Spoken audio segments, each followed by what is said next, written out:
Howdy partners, another thrilling episode from the Blackforest bike ride Savouries 2014, and it's another cracking Sunday.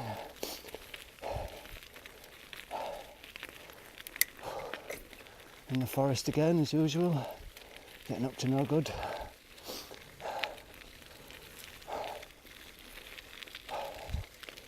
So I've done the first level of self-flagellation and got my breath back as I've climbed a lot of the altitude already behind me. I didn't want to have you suffer me breathing like an old donkey in the microphone. So we're out and about looking for photo opportunities as usual, and perhaps having a little jab at some topic or other.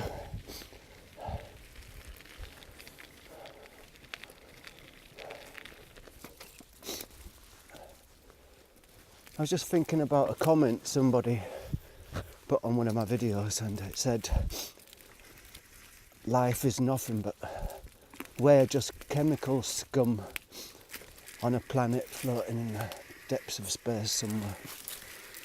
And kind of agree with that. See where it's coming from, but I don't know about using the word scum. You know, like scum or like green stuff on a swamp or some water. I've come to a dead end here. So I don't know if I'd use scum, because scum's already a word with too many meanings. It's like one of those portmanteau words that carries a lot of associations with it. And scum of the earth. It started in Roman times probably. Again, from plebs to scum. But you always find in the British right-leaning papers, scum is one of their favourite words. Or I don't want to get political, but let's just say conservatives, Tories. It's benefit scum, scrounging scum, council scum. What other words do they have apart from scum? Chavs, druggies. All these words that mean the same thing, which means the scapegoat. And like if you've brought up a child and every day you say to the child, you're a dummy, you're nothing but scum and a worthless sack of shit. And if you say that every day to the kid as he's growing up, then eventually he will come to believe that he's scum, that he's worthless, that his life's worth nothing. And if you did that to a kid, brought a kid up like that, then that's a form of child abuse. But it seems like the newspapers and the media, right wing especially, they can just get away with saying stuff like that. And every day you see it in the headlines, scum, scumbags, thugs. And these people start to believe that's what they are. They start believing they're low life, scum, nothing, worthless. And there must be a word for it when somebody's trying to put you down and bring you down and calling you a fool and a nobody and a worthless lump. And eventually when you start believing what they're saying all the time, there must be a word for it when you take on that belief. Kind of a self-fulfilling prophecy. And so I wouldn't say life is just scum. I'd say it might be totally meaningless, and it might be just chemicals reacting to the nearest star on this planet, and possibly has no meaning at all, and all our lives and thoughts and what we do are no more important than the beat of mosquitoes' wing. But as soon as you start saying that all life is just scum, then you've already lost half the battle, because you're taking on what your enemies have called you, and then you revel in it, and then you get proud of being scum. And that's quite a twisted way of looking at life, I think. Yeah, so then you've got an whole kind of underclass that believe they're scum, and so they will start acting like scum. And you might say to yourself, what's this guy talking about? He doesn't know anything about it. He's spent all his time talking to himself, driving through beautiful forests. What does he know about council estates? Well, I think that your environment forms the way you think.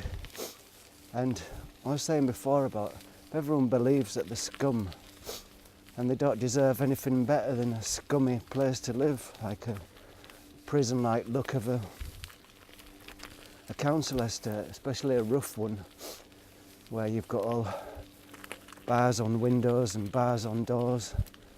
And to me, that just looks like an open plan prison. And I think a lot of people live in this open plan prison, and they don't mind it because they believe they're scum. And it just can't be good for your health, can it, really? I think I'm generally talking about England here. Maybe that's why I don't live there anymore. And seem to have the most disparity between rich and poor people in England, much more than you do on the continent, really. And the hideousness of a sink council estate compared to one of the stately homes of one of the aristocrats. You know, it's that's the difference. And you'll see one of these stately homes where people go to visit on a Sunday, or they make a TV programme there because it's so beautiful and wonderful. Yeah, so what I'm saying, I guess, is like beauty of your surroundings impinges on how you perceive your life. And if you live in a shithole, you think you've got a shit life. It's funny how I was just like riding through the forest there, and you know, like talking about beauty and how your surroundings influence your way of thinking and seeing the world. And then I was talking about scum, and I came upon that little pond down there all covered in scum, and then realised that scum is quite nice looking, really. You can learn to love scum. It's not a purely detrimental thing. It's got other meanings. Now, this weather is gorgeous. It's hot in the sun here. Hot in February. Beautiful.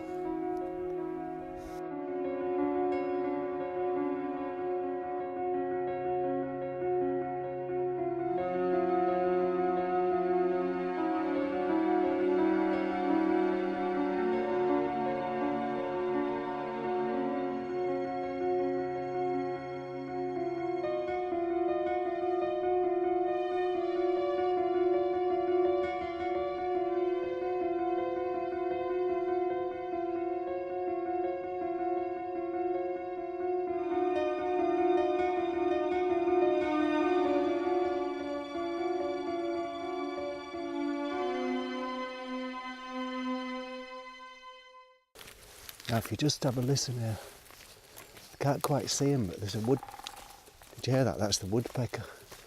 And he's up there somewhere. in those trees. See if I can spot him.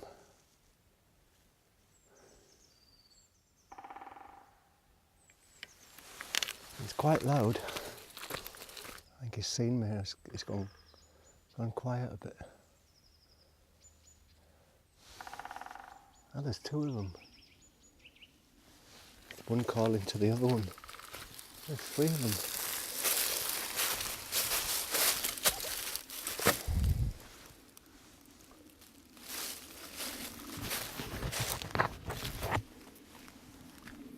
So there's one up in that tree, one over there, and one up there. Three of them.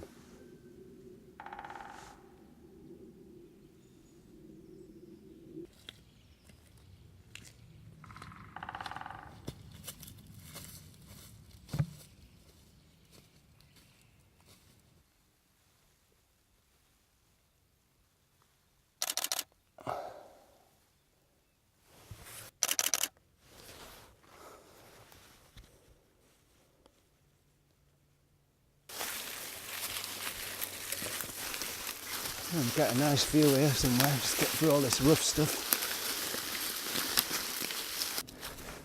I've been looking for this place for the last 2 years. I found it a couple of years ago and now I've found it again. Great. Now I know how to get here. I'll take a few pictures here because it's such a lovely view.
So I hope I haven't bored you today, going on about nonsense and stuff, but if you don't want to listen to it, it's alright as well. Just turn down the sound and look at the pretty pictures. Have a great day.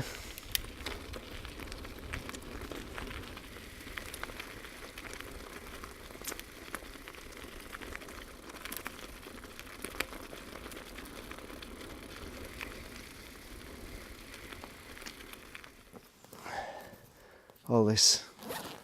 The reason it's so open around here is because it was devastated in the year 2000 in winter. Big storm there, knocked all the trees down around here. Can you imagine how it just snapped off a beech tree like that?